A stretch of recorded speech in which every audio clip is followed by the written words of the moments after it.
包法利夫人第3部分。布告栏里的功课表使他头昏脑胀，解剖学、病理学、生理学、药剂学、化学、植物学、诊断学、治疗学，还不提卫生学和药材学，一个个名词他都搞不清来龙去脉，看起来好像神庙的大门，里面庄严肃穆，一片黑暗。他什么也不懂，听讲也是白搭，一点儿也没理解。不过他很用功，笔记订了一本又是一本，上课每堂都到，实习一次都不缺。他完成日常繁琐的工作，就像蒙住眼睛拉磨的马一样，转来转去也不知道磨的是什么。为了省得他花钱，他的母亲每个星期都托邮车给他带来一大块叉烧小牛肉。他上午从医院回来，就靠着墙顿脚取暖，吃叉烧肉当午餐，然后又是上课，上阶梯教室，上救济院，上完课再穿街过巷，回到住所来。晚上，他吃过房东不丰盛的晚餐，又回楼上回房间用功去了。他身上穿的衣服给汗水浸湿了，背靠着烧红了的小火炉，一直冒气。到了夏天美好的黄昏时刻，闷热的街头巷尾都空荡荡的，只有女佣人在大门口踢毽子。他打开窗户，凭窗眺望，看见底下的小河流过桥栏栅栏，颜色有黄有紫有蓝，使卢王这个街区变成了见不得人的小威尼斯。有几个工人蹲在河边洗胳膊，阁楼里伸出去的杆子上晾着一束一束的棉线，对面屋顶上是一望无际的青天，还有一轮西沉的红日。乡下该有多好呀，山毛榉下该多凉爽呀。他张开鼻孔去吸田野的清香，可惜只闻到一股热气。他消瘦了，身材变得修长，脸上流露出一种哀怨的表情，更容易得到别人的关怀。人只要一马虎，就会自然而然地摆脱决心的束缚。有一次，他没去实习，第二天又没去上课，一尝到偷懒的甜头，慢慢就进得去出不来了。他养成了上小酒馆的习惯，在那里玩骨牌玩得入了迷。每天晚上关在一个肮脏的赌窖里，在大理石台子上掷着有黑点的小羊骨头骰子，在他看来似乎是难能可贵的自由行动，抬高了他在自己眼里的身价。这就像是头一回走进了花花世界，尝到了禁果一样。在进门的时候，把手指放在门扶手上，心里已经涌起肉欲般的快感了。那时压在内心深处的种种欲望都冒了出来。他学会了对女伴唱小调，兴高采烈地唱贝朗瑞的歌曲，能调五味酒，最后还懂得了谈情说爱。 Au lieu de revenir au Berthaud 3 jours après, comme il avait promis, c'est le lendemain même qu'il y retourna. Puis 2 fois la semaine régulièrement, sans compter les visites inattendues qu'il faisait de temps à autre, comme par mégarde. Tout, du reste, alla bien. La guérison s'établit selon les règles. Et quand, au bout de 46 jours, on vit le père Rouault qui s'essayait à marcher seul dans sa masure, on commença à considérer M. Bovary comme un homme de grande capacité. Le père Rouault disait qu'il n'aurait pas été mieux guéri par les premiers médecins d'Yvetot ou même de Rouen. Quant à Charles, il ne chercha point à se demander pourquoi il venait au Berthaud avec plaisir. Y eût-il songé qu'il aurait sans doute attribué son zèle à la gravité du cas, ou peut-être au profit qu'il en espérait. Était-ce pour cela, cependant, que ses visites à la ferme faisaient, parmi les pauvres occupations de sa vie. Une exception charmante. Ces jours-là, il se levait de bonne heure, partait de galop, poussait sa bête, puis il descendait pour s'essuyer les pieds sur l'herbe et passer ses gants noirs avant d'entrer. Il aimait à se voir arriver dans la cour, à sentir contre son épaule la barrière qui tournait et le coq qui chantait sur le mur, les garçons qui venaient à la rencontre. Il aimait la grange et les écuries. Il aimait le père Rouault, qui lui tapait dans la main en l'appelant son sauveur. Il aimait les petits sabots de mademoiselle Emma sur les dalles lavées de la cuisine. Ses talons hauts la grandissaient un peu, et quand elle marchait devant lui, les semelles de bois, se relevant vite, claquaient avec un bruit, c'est contre le cuir de la bottine. Elle le reconduisait toujours jusqu'à la première marche du perron. Lorsqu'on n'avait pas encore amené son cheval, elle restait là. On s'était dit adieu, on ne parlait plus. Le grand air l'entourait, levant pêle-mêle les petits cheveux follets de sa nuque, en secouant sur la hanche les cordons de son tablier, qui se tortillaient comme des banderoles. Une fois, vers un temps de dégel, l'écorce des arbres suintait dans la cour. La neige sur les couvertures des bâtiments se fondait. Elle était sur le seuil. Elle alla chercher son ombrelle. Elle ouvrit. L'ombrelle de soie gorge de pigeon, que traversait le soleil, éclairait de reflets mobiles la peau blanche de sa figure. Elle souriait là-dessous à la chaleur tiède, et on entendait les gouttes d'eau, une à une, tomber sur la moire tendue. Dans le premier temps que Charles fréquentait les Bertaux, Madame Bovary, jeune, ne manquait pas de s'informer du malade, et même sur le livre qu'elle tenait en partie double. Elle avait choisi pour M. Rouault une belle page blanche. Mais quand elle sut qu'il avait une fille, elle alla aux informations, et elle apprit que Mademoiselle Rouault, élevée au couvent chez les Ursulines, avait reçu, comme on dit, une belle éducation, qu'elle savait en conséquence la danse, la géographie, le dessin, faire de la tapisserie et toucher du piano. Ce fut le comble. 他这样准备医生考试，结果当然是彻底失败。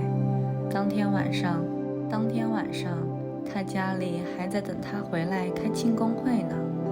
他动身走回家去，一到村口又站住了，托人把母亲找出来，一五一十都告诉了他。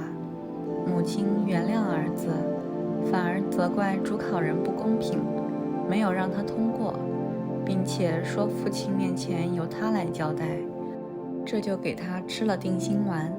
等到5年以后，包法利先生才知道考试真相，但事情已经过去，不能再算陈年老账了。何况他怎能相信自己生的儿子会是蠢材呢？于是夏尔重新复习功课，继续准备考试，并且事先把考过的题目都背得滚瓜烂熟。最后他总算通过了，成绩还算良好。这对他母亲来说简直是个大喜的日子。他们大摆喜宴，到哪里去行医呢？去托特吧，那里只有一个老医生。很久以来，包法利太太就巴不得他死掉，不等老头子卷铺盖，夏尔就在他对面住下，迫不及待地要接班呢。好不容易把儿子带大了，让他学会了行医谋生，帮他在托特挂牌开业。这还不算完，他还没成家呢。他又给他娶了一房媳妇，那是迪埃普的一个事务的寡妇，45岁，一年有1200法郎的收入。杜比克家的寡妇虽然长得丑，骨瘦如柴，满脸的疙瘩像春天发芽的树枝，但并不愁嫁不出去。供他挑选的还不乏其人。为了达到目的，包法利大娘不得不费尽心机把对手都挤掉。甚至有一个猪肉店老板得到了几个神捕撑腰，也给他巧施妙计，破坏了好事。夏尔打着如意算盘，满以为一结婚，条件就会变得更好，人可以自作主张，钱可以随意花费。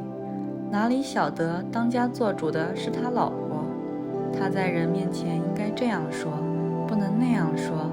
每逢斋戒日要吃素，要顺着他的意思穿衣服，按照他的吩咐催促病人还账。他拆他的私信，监视他的行为。如果诊室里有妇女的话，他还会隔着板壁听他看病。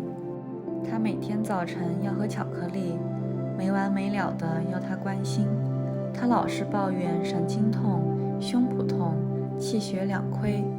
脚步声吵醒了他，他一走又冷落了他。回到他身边呢，那当然是希望他早死。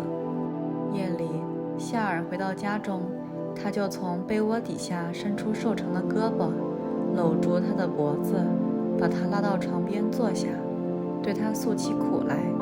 他一定是忘记他了，爱上别的女人了。人家早就说过他的命苦，说到最后，他为了健康，向他要了一点甜药水，还要了一点爱情。C'est donc pour cela, se disait-elle, qu'il a la figure si épanouie quand il va la voir, et qu'il met son gilet neuf, au risque de l'abîmer à la pluie. Ah, cette femme, cette femme. Et elle la détesta d'instinct. D'abord, elle se soulagea par des allusions. Charles ne les comprit pas. Ensuite, par des réflexions incidentes qui laissaient passer de peur de l'orage. Enfin, par des apostrophes à brûle-pourpoint auxquelles il ne savait que répondre. D'où vient-il retourner au Bordeaux, puisque M. Rouleau était guéri et que ces gens-là n'avaient pas encore payé? Ah, c'est qu'il y avait là-bas une personne, quelqu'un qui savait causer, une brodeuse, un bel esprit. C'était là ce qu'il aimait. Il lui fallait les demoiselles de ville. Et elle reprenait. La fille au père Rouault, une demoiselle de ville. Allons donc. Leur grand-père est des bergers. Et ils ont un cousin qui a failli passer par les assises pour un mauvais coup, dans une dispute. Ce n'est pas la peine de faire tant de flafla, ni de se montrer le dimanche à l'église avec une robe de soie, comme une comtesse. Pauvre bonhomme, d'ailleurs, qui sent les colzas de l'an passé. Il était bien embarrassé de payer ses arrérages. Pas lassitude, Charles cessa de retourner au Bordeaux. Héloïse lui avait fait jurer qu'il n'irait plus. La main sur son livre de masse, après beaucoup de sanglots et de baissées, dans une grande explosion d'amour. Il obéit donc. Mais la hardiesse de son désir protesta contre la servilité de sa conduite, et par une sorte d'hypocrisie naïve, il estima que cette défense de l'avoir était pour lui comme un droit de l'aimer. Et puis la veuve était maigre, elle était les dents longues, elle portait dans toute raison un petit châle noir dont la pointe lui descendait entre les omoplates. Sa taille dure était engainée dans des robes en façon de fourreau, trop courtes, qui découvraient ses chevilles, avec les rubans de ses souliers larges, s'entrecroisant sur des bas gris. La mère de Charles venait les voir de temps à autre, mais au bout de quelques jours, la bru semblait l'aiguiser à son fil. Et alors, comme deux couteaux, elles étaient à le scarifier par leurs réflexions et leurs observations. Il avait tort de tant manger. Pourquoi toujours offrir la goutte au premier venu? Quel entêtement que de ne pas vouloir porter de flanelle. Il arriva qu'au commencement du printemps, un notaire d'Ingoville, détenteur des fonds à la veuve du but, s'embarqua par une belle marée, emportant avec lui tout l'argent de son étude. Et Loise, il est vrai, possédait encore, outre une part de bateau évaluée 6 000 francs, sa maison de la rue Saint-François.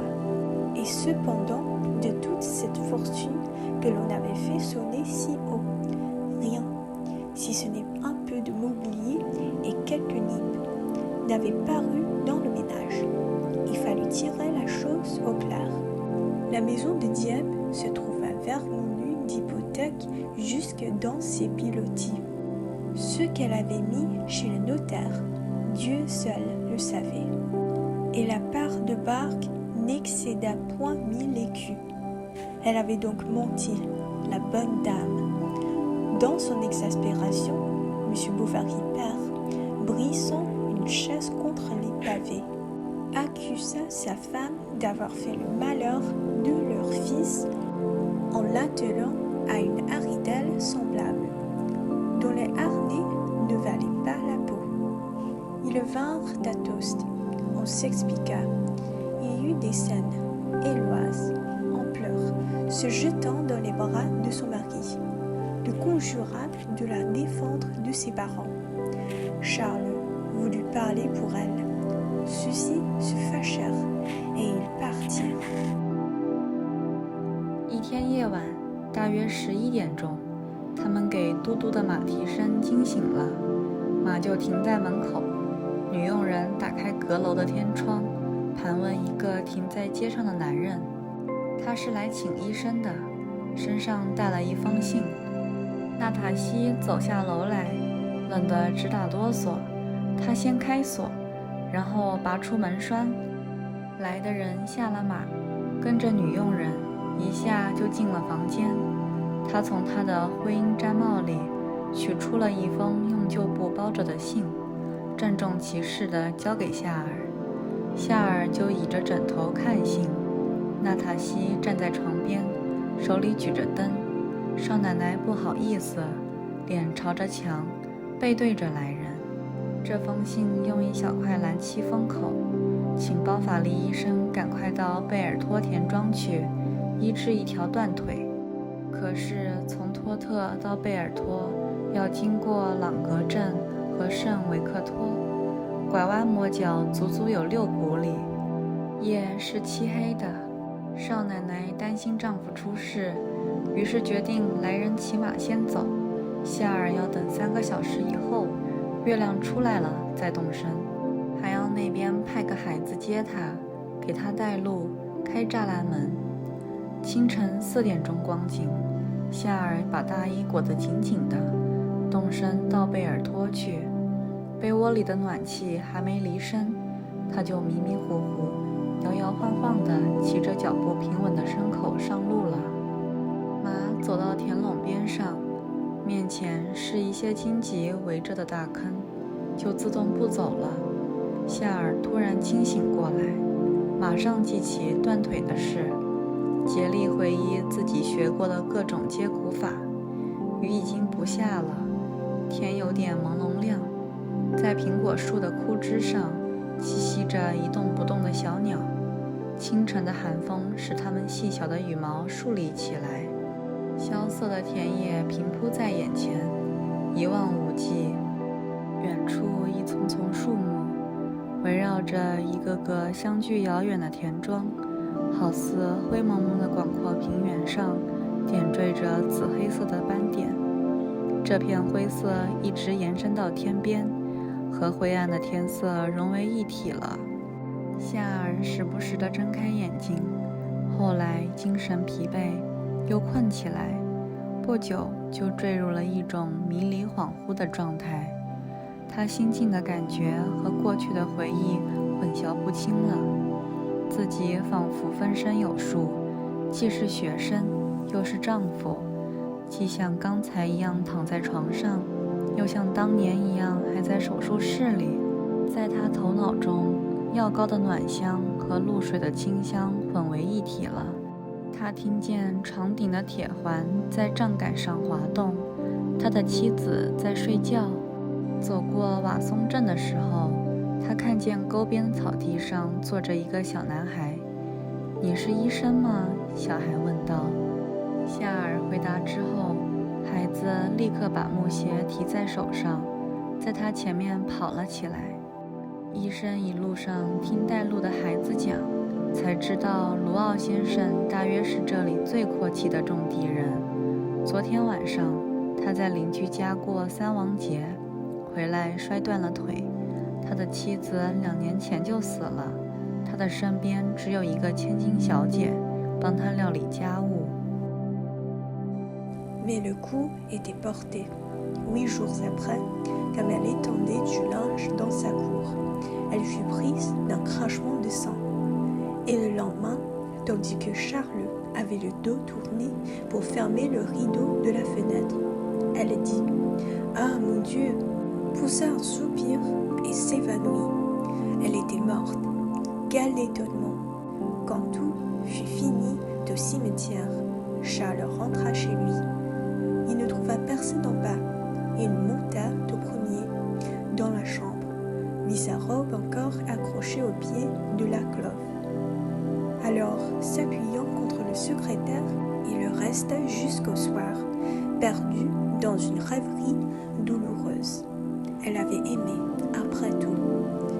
Un matin, le père Rouault vint apporter à Charles le paiement de sa chambre remise. 75 francs en pièces de 40 sous et une dinde. Il avait appris son malheur et l'en consola tant qu'il put. « Je sais ce que c'est, » disait-il en lui frappant sur l'épaule. « J'ai été comme vous, moi aussi. Quand j'ai perdu ma pauvre défunte, j'allais dans les champs pour être tout seul. Je tombais au pied d'un arbre. Je pleurais. J'appelais le bon Dieu. Je lui disais des sottises. J'aurais voulu être comme les taupes que je voyais aux branches, qui avaient des vers leur grouillant dans le ventre, crevés enfin. Et quand je pensais que d'autres, à ce moment-là, étaient avec leurs bonnes petites femmes à les tenir embrassées contre eux, je tapais de grands coups par terre avec mon bâton. J'étais quasiment fou, que je ne mangeais plus. L'idée d'aller seulement au café me dégoûtait. Vous ne croiriez pas. Eh bien, tout doucement, un jour chassant l'autre, un printemps sur un hiver et un automne par-dessus un été. Ça a coulé brin à brin, miette à miette. Ça s'en est allé. C'est parti, c'est descendu, je veux dire, car il vous reste toujours quelque chose au fond, comme qui dirait un poids là sur la poitrine. Mais puisque c'est notre sort à tous, on ne doit pas non plus se laisser dépérir, et parce que d'autres sont morts, vouloir mourir. Il faut vous secouer, Monsieur Bovary. Ça se passera. Venez nous voir, ma fille pense à vous de temps à autre. Savez-vous bien? Et elle dit comme ça que vous l'oubliez. Voilà le printemps bientôt. Nous vous ferons tirer un lapin dans la carène pour vous dissiper un peu. Charles suivit son conseil. Il retourna au berthaud. Il le retrouva tout comme la veille, comme il y avait 5 mois, c'est-à-dire. Les poiriers déjà étaient en fleurs, et le bonhomme Rouault, debout maintenant, allait et venait, ce qui rendait la ferme plus animée. Croyant qu'il était de son devoir de prodiguer au médecin le plus de politesse possible, à cause de sa position douloureuse, il le pria de ne point se découvrir la tête, lui parla à voix basse, comme s'il était malade, et même fit semblant de se mettre en colère de ce que l'on n'avait pas apprêté à son intention quelque chose d'un peu plus léger que tout le reste, tels que des petits pots de crème ou des poires cuites. Il conta des histoires. Charles se surprit à rire, mais le souvenir de sa femme, lui revenant tout à coup, l'assombrit. On apporta le café, il n'y pensa plus. 车辙越来越深，贝尔托越来越近，小男孩钻进一个篱笆洞，看不见了，然后又从一个院子里面跑了出来，把栅栏门打开。草湿路滑，马走不稳。走过树下，夏尔还得弯腰。看门狗在窝里狂叫，链子都拉直了。走进贝尔托庄园的时候，马一害怕就闪到路边去了。田庄看起来很不错，从马厩打开的上半扇门望去，可以看见种地的大马正在安安静静地吃着新草里的草料。沿着房屋里有一大堆肥料，上面冒出一片水汽。在母鸡和火鸡中间有5、6只孔雀，这是科州田庄的真情。居高临下，河鸡沾着食物，羊圈长长的，仓库高高的，墙壁和人的手一样光滑。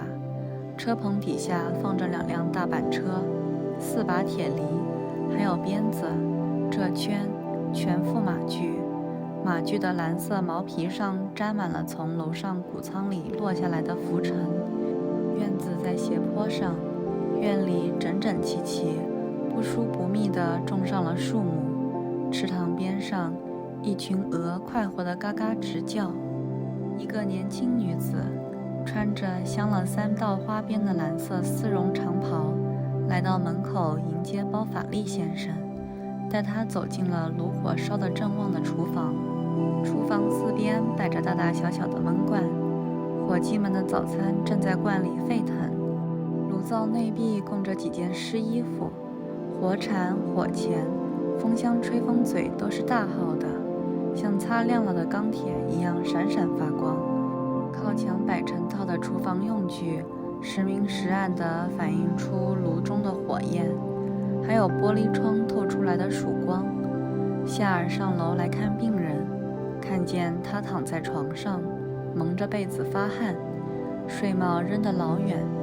这是一个50岁的矮胖子，皮肤白净，眼睛瞪蓝，额头光秃秃的，还戴着一副耳环。床旁边有一把椅子，上面放了一大瓶烧酒，他不一会儿就喝上一口，给自己打打气。但是一见医生，打足了的气又泄了下去。他不再那样昏天黑地地咒骂到天亮，却有气无力地哼哼唧唧起来。骨折情况简单，并没有什么并发症。夏尔不敢想象，居然有这样容易治的病。他记起了他的老师在病床前的姿态，于是就用各种好话安慰病人。外科医生的这些亲切表示，就像手术刀上抹了油一样。为了自制甲板，还到车棚底下找来了一捆板条。夏尔挑了一块，劈成几块小的，用碎玻璃磨光。女佣人撕开一块布做绷带，艾玛小姐也在试缝几个小布垫子，因为她花了好长时间都没有找到袖套。她父亲等得不耐烦了，她也没有顶嘴，只是在缝垫子的时候一不小心扎破了手指头，就把手指放到嘴里嘬了2口。Il y pensa moins, à mesure qu'il s'habituait à vivre seul. L'agrément nouveau de l'indépendance lui rendit bientôt la solitude plus supportable. Il pouvait changer maintenant les heures de ses repas, rentrer ou sortir sans donner de raison. Et lorsqu'il était bien fatigué, s'étendre de ses 4 membres, tout en large dans son lit. Donc, il se choya, se dorlota et accepta les consolations qu'on lui donnait. D'autre part, la mort de sa femme ne l'avait pas mal servi dans son métier, car on avait répété durant un mois « Ce pauvre jeune homme, quel malheur !» Son nom s'était répandu, sa clientèle s'était accrue. Et puis, il allait au Berthaud, tout à son aise. Il avait un espoir sans but, un bonheur vague. Il se trouvait la figure plus agréable en brossant ses favoris devant son miroir. Il arriva un jour vers 3 heures. Tout le monde était au champ. Il entra dans la cuisine, mais n'aperçut point d'abord Emma. Les auvents étaient fermés. Par les fentes du bois, le soleil allongeait sur les pavés de grandes ramasses. qui se brisaient à l'angle des meubles et tremblaient au plafond. Des mouches sur la table montaient le long des verres qui avaient servi et bourdonnaient en se noyant au fond, dont le cidre restait. Le jour qui descendait par la cheminée, veloutant la suie de la plaque, bleuissait un peu les cendres froides entre la fenêtre et le foyer, et m'a coussé. Elle n'avait point de fichu. On voyait sur ses épaules nues de petites gouttes de sueur. Selon la mode de la campagne, elle lui proposa de boire quelque chose. Il refusa. Elle insista et enfin lui offrit, en riant, de prendre un verre de liqueur avec elle. Elle alla donc chercher dans l'armoire une bouteille de curaçao, atteignit 2 petits verres, emplit l'un jusqu'au bord, versa à peine dans l'autre, et après avoir trinqué, le porta à sa bouche. Comme il était presque vide, elle se renversait pour boire, et la tête en arrière, les lèvres avancées, le cou tendu. Elle riait de rien sentir, tandis que le bout de sa langue, passant entre ses dents fines, léchait d'un petit coup le fond du verre. Elle se rassit et elle reprit son ouvrage, qui était un bas de coton blanc où elle faisait des reprises. Elle travaillait le front baissé et ne parlait pas, Charles non plus. L'air passant par le dessous de la porte poussait un peu de poussière sur les dalles. Il la regardait se traîner et il entendit seulement le battement intérieur de sa tête, avec le cri d'une poule, au loin qui pondait dans les cours. Emma, de temps à autre, se rafraîchissait les joues en y appliquant la paume de ses mains, qu'elle refroidissait après cela sur la pomme de fer des grands chemins. Elle se plaignit d'éprouver, depuis le commencement de la saison, des étourdissements. Elle demanda si les bains de mer lui seraient utiles. Elle s'est mise à causer du couvent, Charles de son collège. Les phrases leur vinrent. Ils montèrent dans sa chambre. Elle lui fit voir ses anciens cahiers de musique, les petits livres qu'on lui avait donnés en prix et les courants en feuilles de chêne, abandonnés dans un bas d'armoire. 夏尔看见她的指甲如此白净，觉得惊讶。指甲光亮，指尖细小，剪成杏仁的形状，看起来比迪普埃的象牙更接近。然而她的手并不美，也许还不够白，指节瘦得有些露骨。此外，手也显得太长，轮廓的曲线不够柔和。如果说她美丽的话，那是她的眼睛。虽然眸子是褐色的，但在睫毛衬托之下，似乎变得乌黑的了。她的目光炯炯，看起人来单刀直入，既不害羞也不害怕。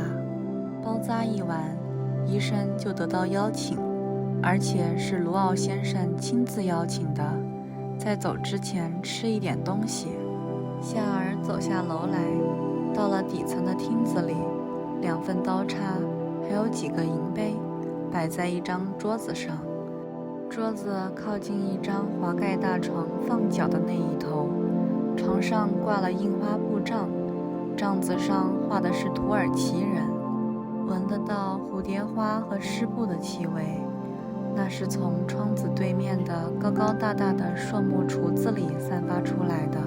在靠墙角的地面上竖着摆了几袋面粉，那是隔壁谷仓放不下的，要放进谷仓去还得爬3级石头台阶呢。墙上的绿色油漆一片一片地剥落在墙根下，在墙壁当中的钉子上挂了一个装饰房间的镀金画框，框子里用的是铅笔画的文艺女神的头像，头像下面用花体字写着献给我亲爱的爸爸。起先他们谈到病人，然后就谈到天气，谈严冬，谈夜里在田野奔跑的狼群。卢奥小姐在乡下并不太开心，尤其是现在，田庄的事几乎全靠他一个人照管。由于厅子太冷，他一边吃一边打哆嗦，这会让人看出他的嘴唇太厚。况且他一不讲话，就有咬嘴唇的习惯。他的脖子从白色的翻领中露了出来，他的头发从中间分开，看起来如此光滑，好像两片乌云紧紧贴住鬓角，又像起伏的波浪，几乎遮住了耳朵尖，盘到后头，挽成一个大髻。头发的分缝纤细，顺着脑壳的曲线由前向后延伸，也消失在发髻里。乡下医生从来没有见过这样的发型。他的脸蛋红得像玫瑰，他仿照男人，在上衣的2颗纽扣中间挂了个玳瑁的单片眼镜。夏尔上楼向卢奥老爷辞行后，又回到厅子里，发现他站在窗前，额头贴着窗户，正在眺望豆荚被风刮倒的园子。他回转过身来问道：“你找什么东西吗？”“对不起，我的鞭子。”他答道。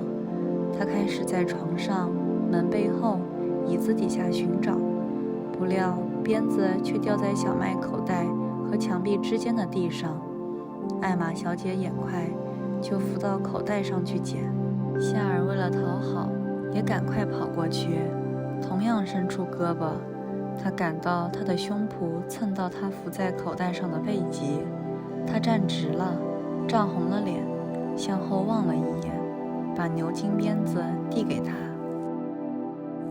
Elle lui parla encore de sa mère, du cimetière, et même lui montra dans le jardin la plate-bande dont elle cueillait les fleurs, tous les premiers vendredis de chaque mois, pour les aller mettre sur sa tombe.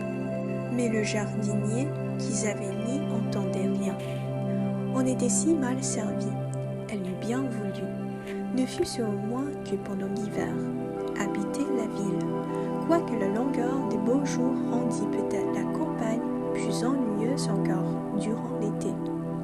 Et, selon ce qu'elle disait, sa voix était claire, aiguë, ou se couvrant de longueur tout à coup, traînait des modulations qui finissaient presque au murmure, quand elle se parlait à elle-même, tantôt joyeuse, ouvrant les yeux naïfs, puis les paupières à demi closes, le regard noyé d'ennui, la pensée vagabondant.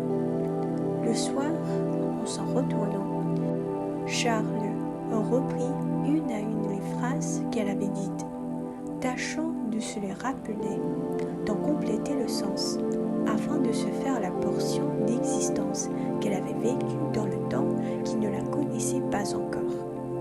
Mais jamais il ne put la voir en sa pensée, différemment qu'il ne l'avait vue la première fois, ou telle qu'il venait de la quitter tout à l'heure. Puis il se demanda ce qu'elle deviendrait, si elle se marierait et à qui. Et là, le père Rouault était bien riche, et elle, si belle. Mais la figure d'Emma revenait toujours se placer devant ses yeux, et quelque chose de monotone comme le ronflement d'une toupie bourdonnait à ses oreilles. Si tu te mariais, pourtant, si tu te mariais. La nuit, il ne dormit pas. Sa gorge était serrée. Il avait soif. Il se leva pour aller boire à son pot à l'eau et il ouvrit la fenêtre. Le ciel était couvert d'étoiles. Un vent chaud passait. Au loin des chiens aboyaient. Il tourna la tête du côté des Berthaud, pensant qu'après tout, l'on ne risquait rien. Charles se promit de faire la demande quand l'occasion s'en offrirait. Mais chaque fois qu'elle s'ouvrit, la peur de ne point trouver les mots convenables lui collait les lèvres. Le père Rouault n'eût pas été fâché qu'on le débarrassât de sa fille, qui ne lui servait guère dans sa maison. Il l'excusait intérieurement, trouvant qu'elle avait trop d'esprit pour la culture, métier maudit du ciel, puisqu'on n'y voyait jamais de millionnaire. loin d'y avoir fait fortune, le bonhomme y perdait tous les ans. Car s'il excellait dans les marchés, où il se plaisait aux ruses du métier, en revanche, la culture proprement dite, avec le gouvernement intérieur de la ferme, lui convenait moins qu'à personne. Il ne retirait pas volontiers ses mains de dedans ses poches, et n'épargnait point la dépense pour tout ce qui regardait sa vie, voulant être bien nourri, bien chauffé, bien couché. Il aimait le gros cidre, les gigots saignants, les glorias longuement battus. Il prenait ses repas dans la cuisine, seul, en face du feu, sur une petite table qu'on lui apportait toute servie, comme au théâtre, lorsqu'il s'aperçut donc que Charles avait les pommettes rouges près de sa fille, ce qui signifiait qu'un de ces jours, on la lui demanderait en mariage. Il rumina d'avance toute l'affaire. Il le trouvait bien un peu gringalet, et ce n'était pas là un gendre comme il l'eût souhaité, mais on le disait de bonne conduite, économe, fort instruit, et sans doute qui ne chicanerait pas trop sur la dot. Or, comme le père Rouault allait être forcé de vendre 22 arcs de son bien, qui devait beaucoup aux maçons, beaucoup aux bourreliers, que l'arbre du pressoir était à remettre. S'il me la demande, se dit-il, je la lui donne.